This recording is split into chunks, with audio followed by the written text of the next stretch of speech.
आपल्या सर्वांना परिचित आहे की गेले अनेक वर्ष कुमार डिसले हे आपल्या ग्रामपंचायतीमधले माजी उपसरपंच आहेत। आज सध्या त्यांच्या पत्नी मोनिका डिसले या ग्रामपंचायत सदस्य आहेत। कुमार डिसलेंबद्दल तुम्हा सर्वांना परिचय आहे की सामाजिक कार्यामध्ये कुमार डिसलेंचं नाव आपल्या पंचक्रोशीमध्ये प्रामुख्याने घेतलं जातं। अनेक अडचणी असतील तर जिथे प्रशासनाच्या आधी जर कोण पोहोचत असेल तर कुमार डिसले व्यक्ती पोहोचण्याचा प्रयत्न करतोय।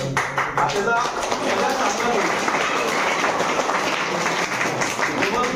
राजकारणामध्ये असल्यानंतर फक्त फोटो पुरता मर्यादित न राहता जेव्हा जेव्हा लोकांवरती आपलं संकट येईल तेव्हा तिथं तुम्ही पोहोचणं हा राजकारणातला एका कार्यकर्त्याचा सगळ्यात चांगला अंग असतो आणि कुमारच्या बाबतीत तसं नेहमी पाहायला मिळतं। आज तो राजकारणाच्या त्याच्या उंचीवरती आपल्या स्वकर्तृत्व आणि तुमच्या सर्वांच्या सहकार्याने जातोय। आता नुकतीच कर्जत खालापूर युवकच्या विधानसभेच्या अध्यक्षपदी त्याची सन्मानित सुनील तटकरे साहेब आणि सुधाकर भाऊ यांच्या नेतृत्वाखाली नियुक्ती झाली। आपण त्याला सर्वांनी आज या ठिकाणी आपल्या ग्रामस्थांच्या वतीने सर्वप्रथम बाकी सर्व बाजूला ठेवू पण आपल्या सर्वांच्या वतीने त्याला पहिले